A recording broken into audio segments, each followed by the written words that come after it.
Qu'est-ce qu'un arbre des causes?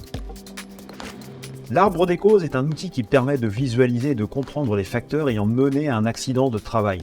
Cette technique de visualisation a été créée par l'INRS, l'Institut national de recherche et de sécurité, dans les années 1970. Son but est de comprendre comment l'accident est arrivé, de connaître précisément le point qui a conduit à cette finalité et de recréer tout le scénario dans son intégralité pour s'assurer que l'accident ne se reproduise plus. C'est la combinaison de plusieurs facteurs qu'il faut étudier et non la détection d'un seul problème. C'est pour cela que l'arbre des causes permet de simplifier tout le chemin décisionnel menant à l'accident et d'en repérer les dysfonctionnements réels ou supposés. Comment créer un arbre des causes? L'arbre des causes prend la forme d'une arborescence permettant de comprendre l'enchaînement logique des différents points qui ont mené à l'accident.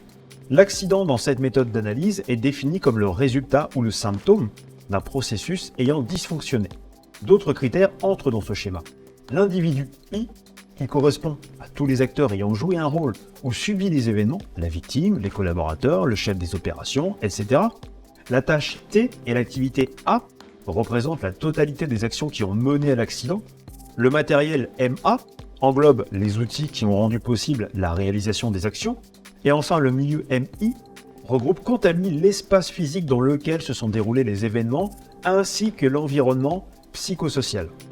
Pour construire cet arbre, il faut donc commencer par collecter toutes les informations détaillées permettant de remplir tous les critères. Il s'agit ainsi de déterminer les protagonistes, les actions, les moyens, le lieu et les caractéristiques de l'accident lui-même.